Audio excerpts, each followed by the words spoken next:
This lecture is for EXS 219, Principles of Human Nutrition. This is the first part of Chapter 9, Minerals. In the normal textbook we use, minerals and water are jammed in the same chapter, but I do record them as two separate lectures so we can think about them separately because they are in fact separate micronutrients that have their own unique properties. So for this one, we're just going to talk about minerals. Now, the prefaces to this is that I really want you to remember what I said about not memorizing specific recommendations for dosages. Think big picture, be thinking about what food options go with it, what are the general recommendations. So there will be some recommendations in here that are more general, like increase this, decrease that. And also what deficiencies and toxicities look like. So try to focus on those as you move forward. And as I said with vitamins, really focus on what's in the lecture materials as well as in the quizzes. That'll likely help direct you in the correct direction.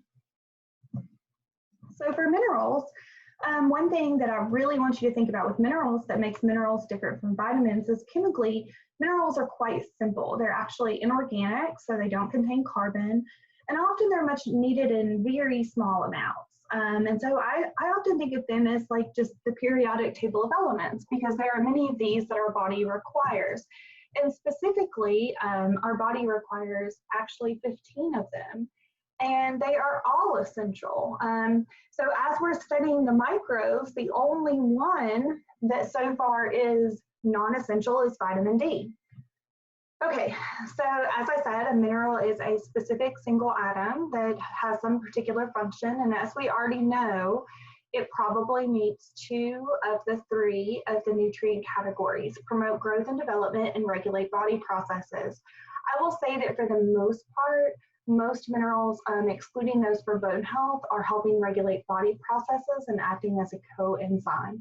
And just as a reminder, they provide no energy.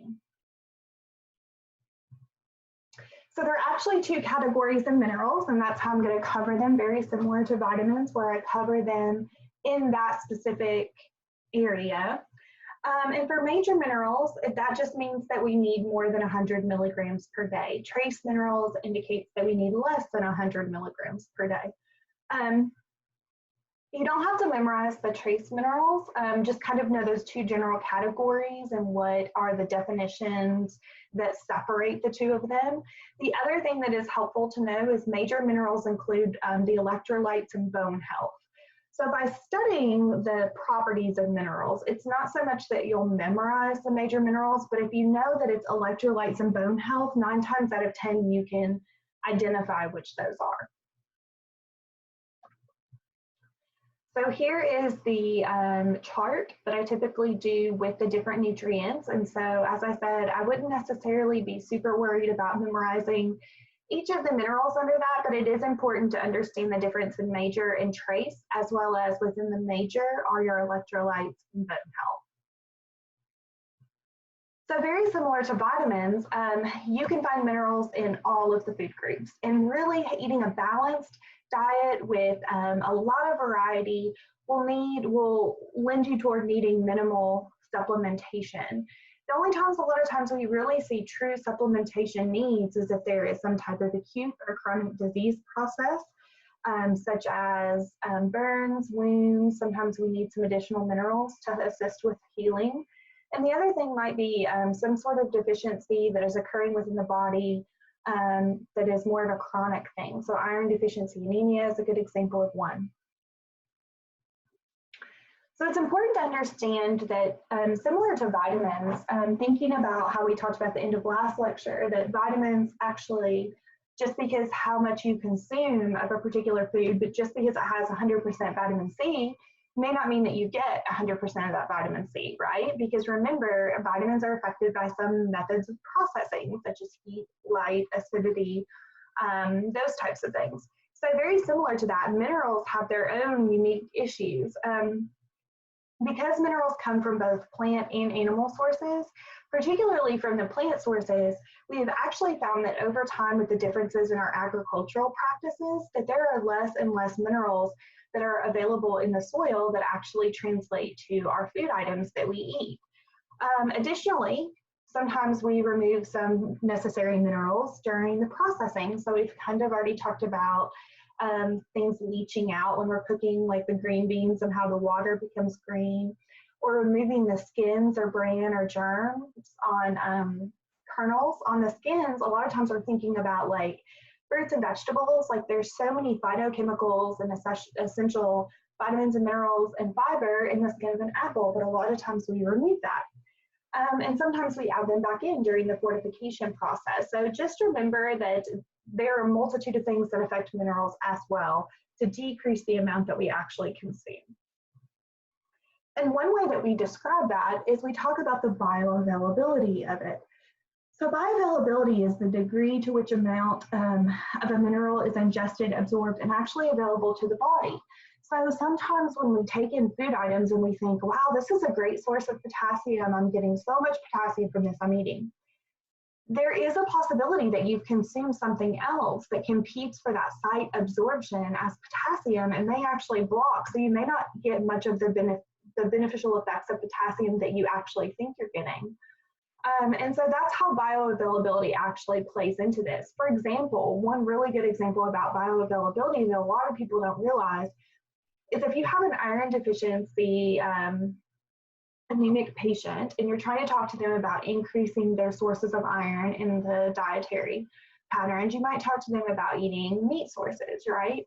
But unfortunately, if they were to consume any type of tea, iced tea, hot tea, so if you think about anybody that orders sweet tea out at a restaurant, the absorption of the iron that they eat at that meal is actually reduced by 50% because of the competition from the tannins in the tea at the site of iron absorption. So in that case, the bioavailability actually decreased by 50%. So that person may not be getting as much iron as they actually think they're consuming when they go back and see the doctor and still have low iron stores. Another good example is calcium and iron. So if you take iron and calcium supplements at the same time, calcium blocks the iron absorption. They compete for similar sites. So it's really important that you take them at least 2 hours apart. One good recommendation is just taking your multivitamin with iron at breakfast and taking a calcium supplement at dinner later in the day, maybe before bed, just to avoid that absorption issue. So as we said, minerals can act as coenzymes. They're very important for metabolism and body processes. And particularly for nutrition processes, we've already kind of learned about how some of the vitamins contribute to that breakdown of macronutrients. Very similar for minerals. They have to be there and be present in order for these processes to happen. Particularly for water balance in the body and for energy metabolism, minerals are critical. And so as I said, you don't feel like you need to write all of these down, but they are extremely important and they do hit those major categories. So let's look at the major minerals first. So remembering this is over 100 milligrams per day. And within that, we have electrolytes and bone health. So the very first we're going to talk about, which is electrolytes, which I feel like if I was to say what was the most important, I would probably say electrolytes, but I don't necessarily like to pick the most important mineral, but these are quite important.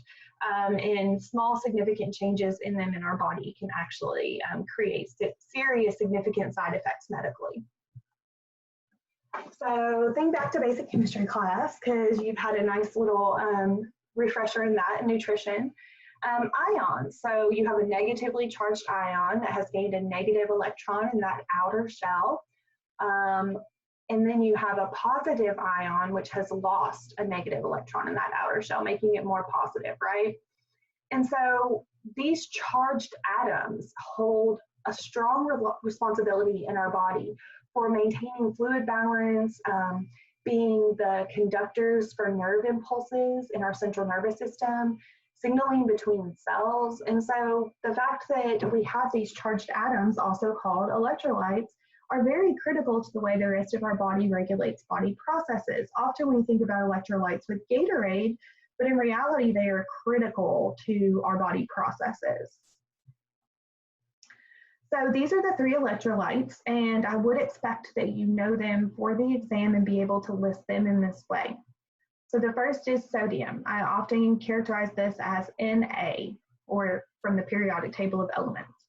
Sodium is a positive charge, and it is outside of the cells.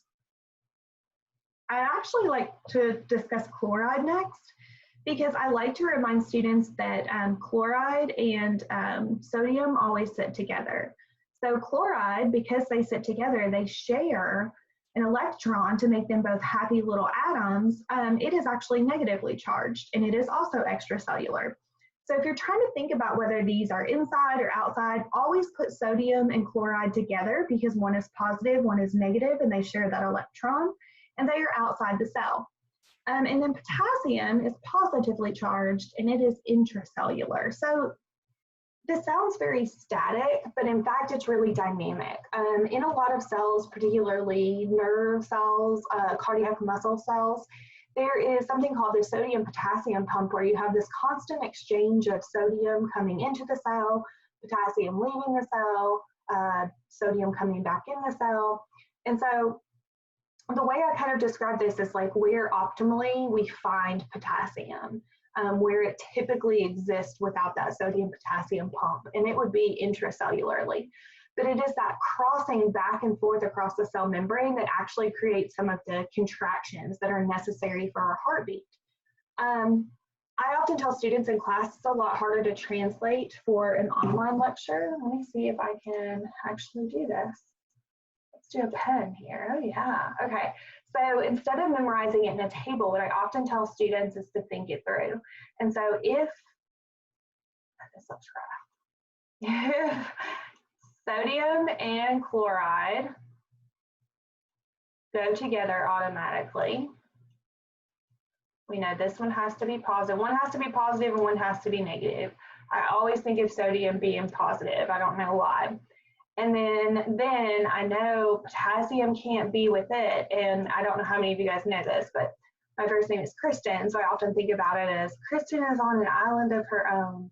So here's Kristen inside the cell.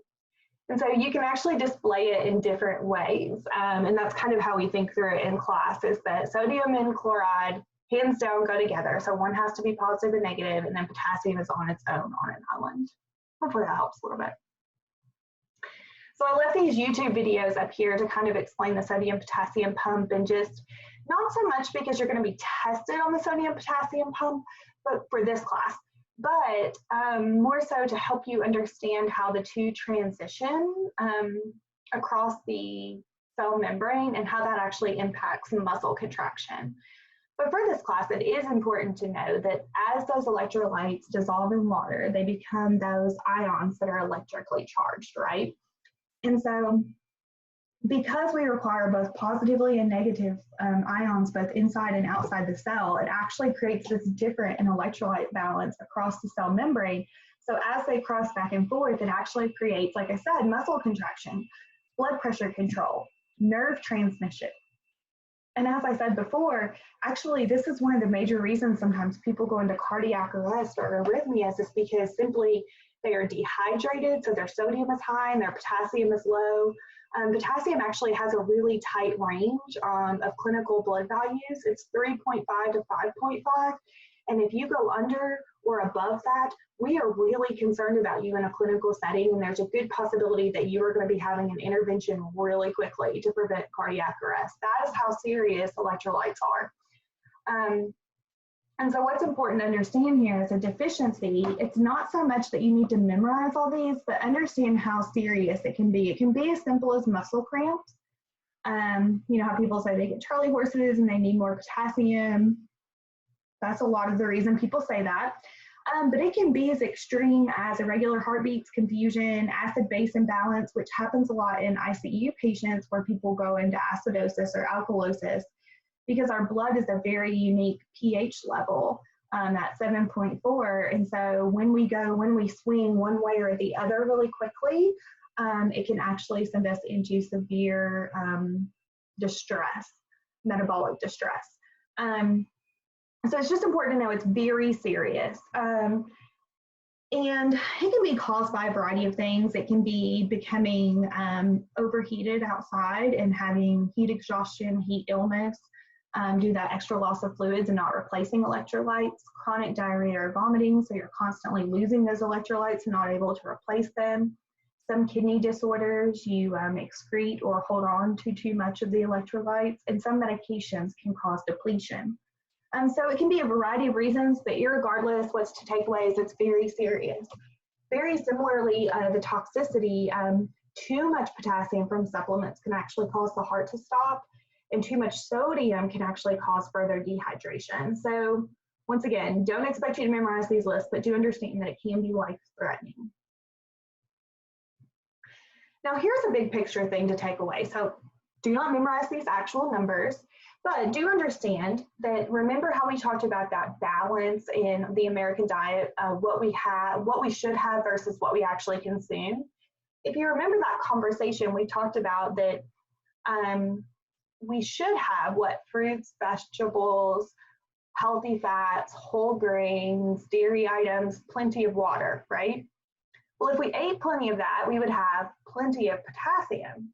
Unfortunately, what we typically consume is high fat, high sodium, high sugar, heavy carbohydrate, especially refined carbohydrate meals. So we have this weird imbalance that has happened where we should only optimally be really getting between 1,500 and 2,300 milligrams of sodium per day. We actually know negative side effects happen after 2,300 milligrams, but look at that. We typically, as Americans, take in over 3,000 milligrams a day, and even higher than that sometimes. And in potassium, it's the exact opposite. It's inversely related. Because it is more related to fruits and vegetables and whole grains, we should be getting almost 5,000 milligrams a day, but we're getting about half of that. So just understand that in general, we want to decrease sodium and increase our potassium. And to help understand that a little bit, where does all that extra sodium come from in our diet? Well, a lot of times we have serious concerns about people that are cardiac patients having salt shakers on the table or salting their food. And don't get me wrong, that can be really negative sometimes. But if you look at the overwhelming amount of sodium in our diet, it typically actually comes from processed foods. Things like sodas have a ton of sodium in it.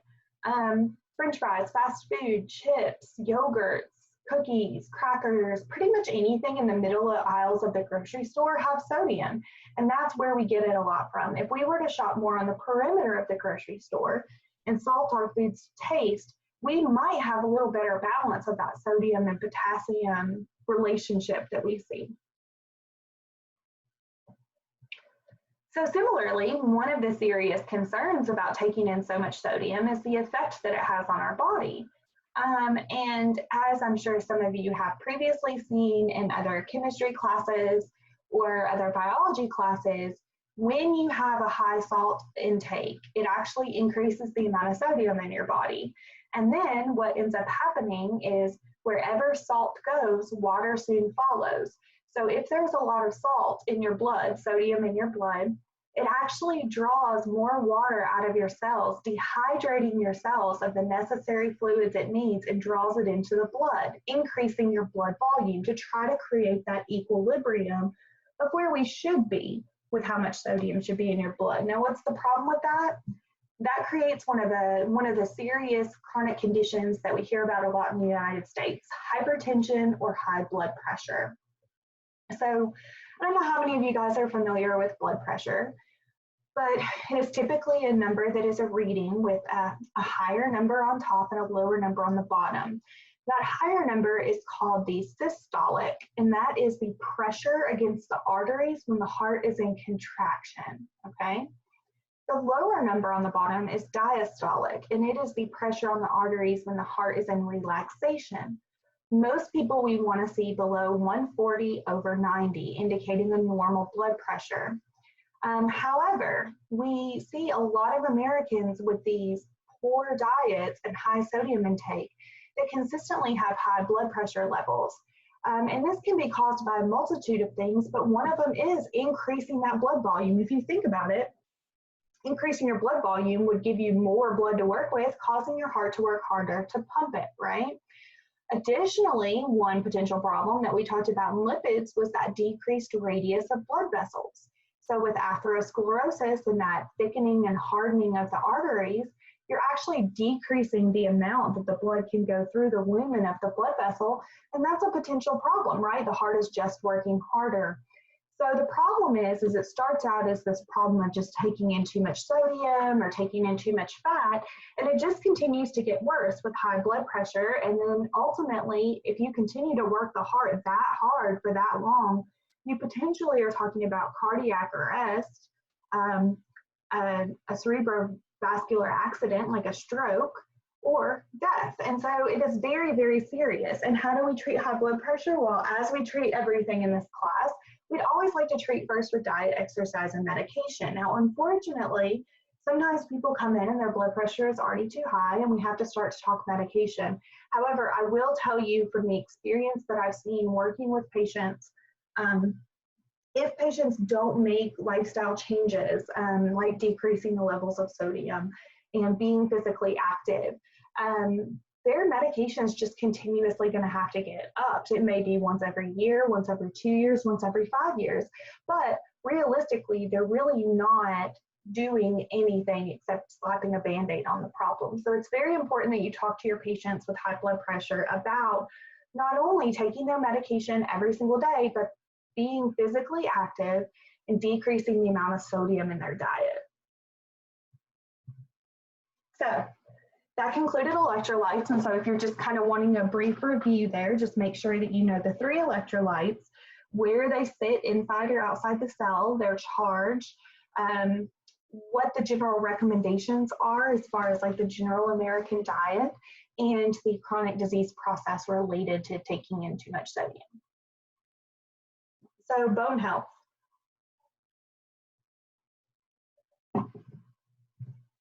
So this is the one I told you we'd come back to from vitamins, because if you remember, vitamin D played a key component in bone health with calcium and phosphorus.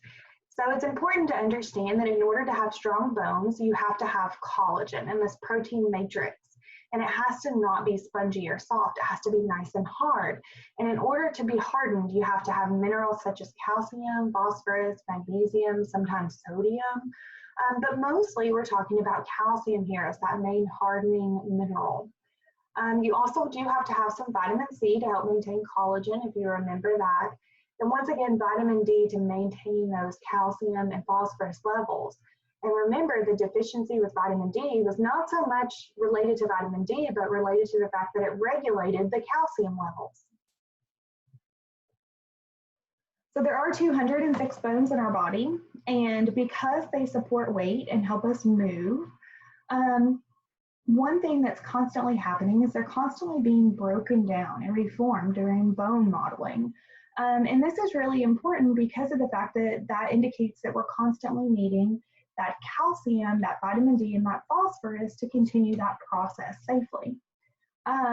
Osteoporosis is when there is more bone loss and formation resulting in fractures. And that kind of goes back to that spongy bone look to the picture that we talked about, where that softer bone can actually break a lot easier. Let's look at that. So a normal bone has that nice, strong protein matrix with the calcium hardening it. And there you have a bone that's been weakened by osteoporosis. So if that person was to fall, you can imagine how much easier that bone would be to break.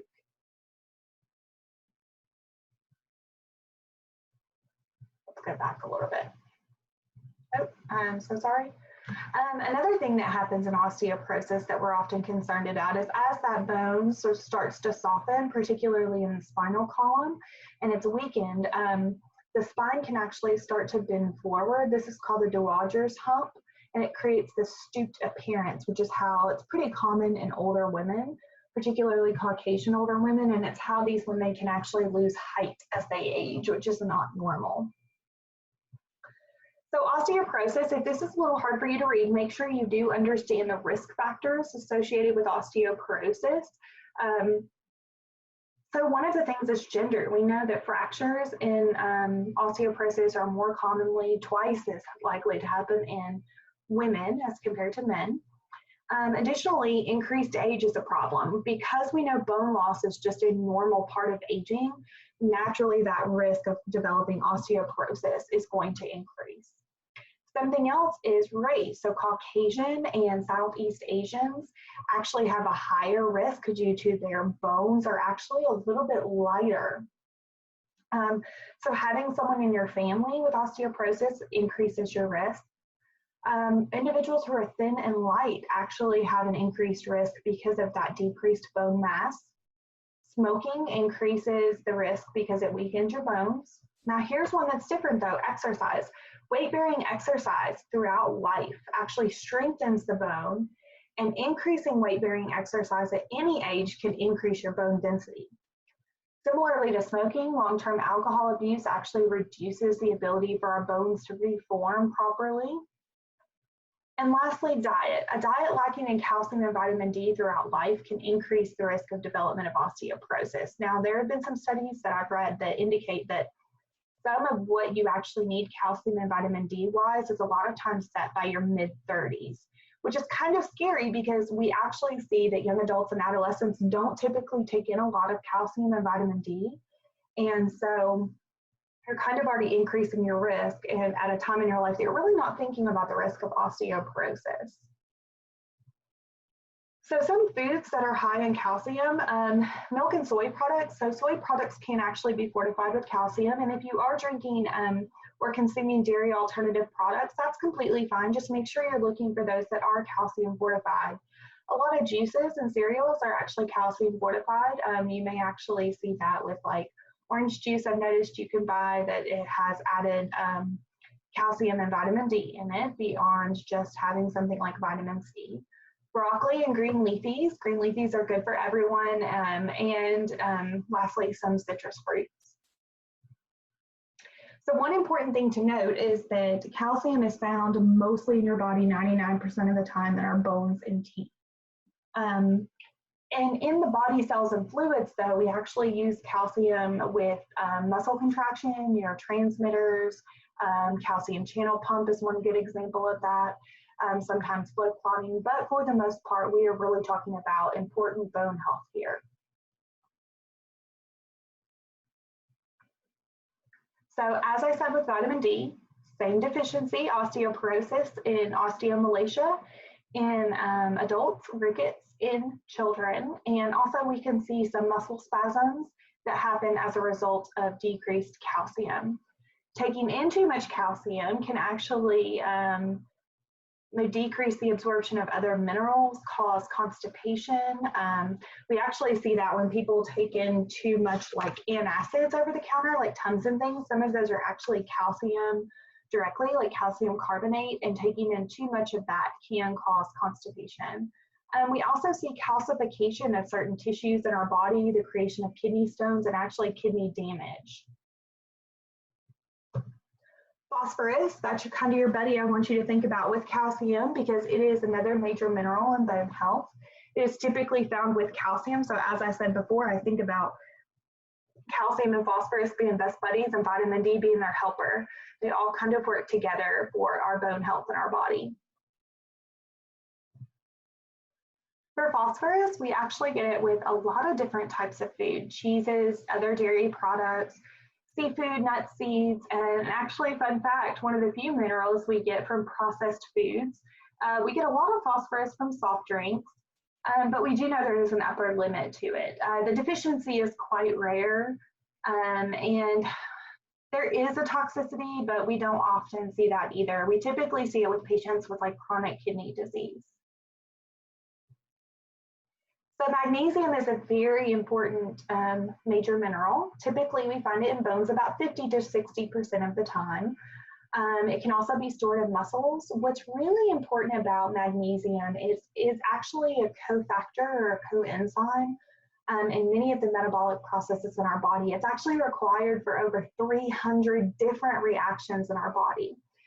Which is why somebody that has low magnesium may see some potential issues with metabolism and the formation of energy and protein. Typically, we're looking at a wide range of food sources here, but a lot of times if we're talking about whole grains, nuts and seeds, and the actual like good part of whole grains of that germ and bran. Now the deficiency is pretty rare, but it can cause irregular heartbeat, weakness. For toxicity, we don't really see effects of magnesium, high magnesium from foods, but supplements can actually cause a lot of really negative GI side effects. In addition, it can cause cardiovascular changes. And this is another one that you have to watch when people take a lot of antacids. Sometimes it has a lot of magnesium in it. So that was all the major minerals. So as I said, try to focus on them in those two components. Now let's go on to the trace minerals. Now remember, this is less than 100 milligrams per day. And by far, probably the most important trace mineral that most people know about is iron. And why do we care about iron? Because it is the part of hemoglobin, remember that quaternary protein structure, that transports oxygen all across the body for oxygenation of the tissues. Additionally, it creates, takes oxygen in the form of myoglobin to all the muscles to enhance contraction. Now, one thing I want you to be able to differentiate is heme and non-heme iron. So heme iron is absorbed twice as well as non-heme iron, and fun fact, heme iron is animal-based protein sources, and non-heme iron is plant-based sources. So not only do we have that differentiation between complete and incomplete protein, being essential versus all the essential amino acids versus missing one or more, now we also have this component of it being an iron-rich source where the bioavailability is doubled in that heme iron sources and animal-based. So this kind of gives you an idea about the fact that even though our red blood cell is tiny, a red blood cell actually contains hundreds of these quaternary structures of the hemoglobin molecule, where the heme, so the iron, actually plays a key component where oxygen captures onto it. So one thing I want you to know is some of the sources of iron. So beef and liver are some of the highest sources of iron in the body. Fish is another high source, but as you can see here, as we're talking about the heme and non-heme, look how much it drops off for meat, soybeans, spinach, those plant-based sources.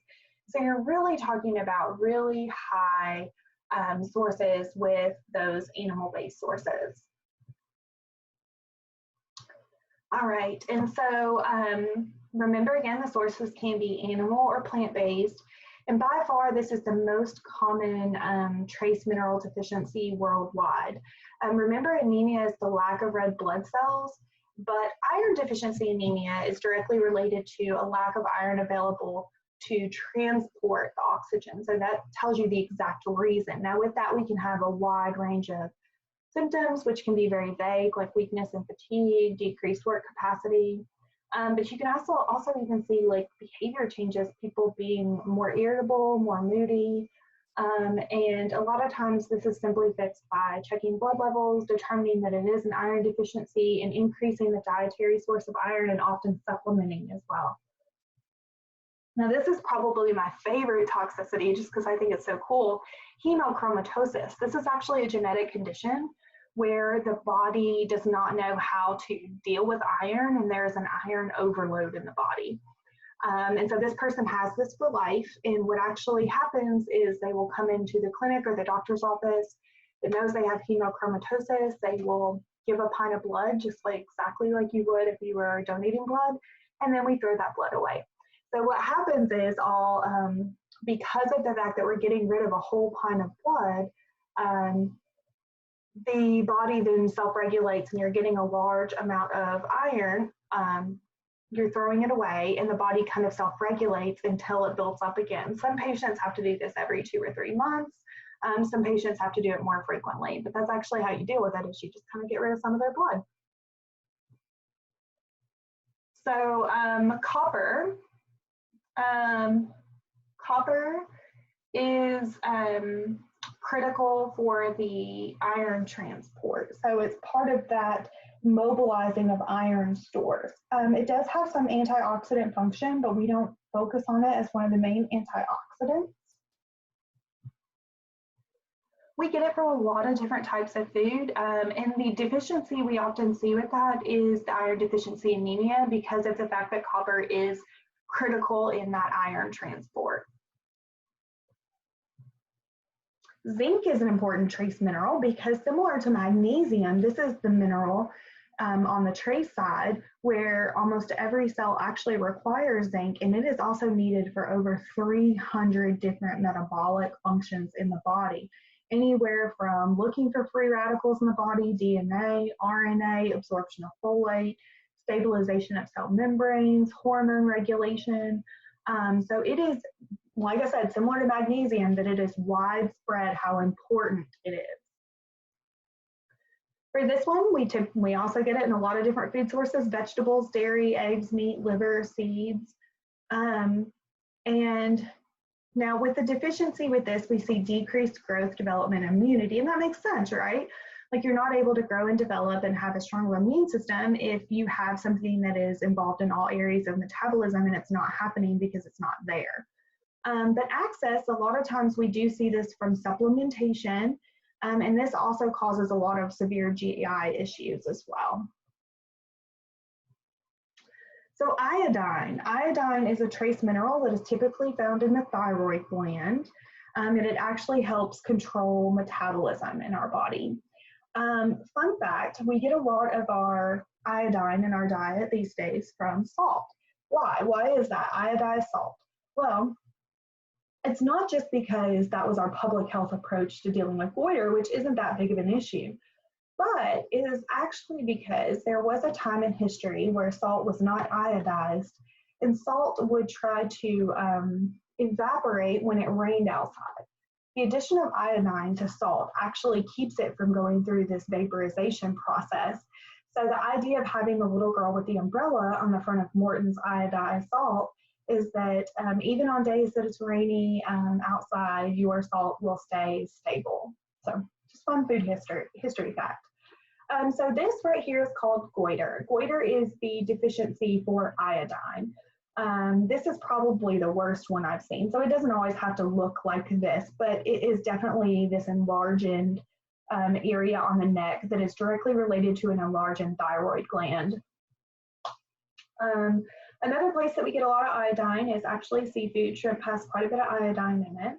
And as I said, goiter is one of the deficiencies we see in the country.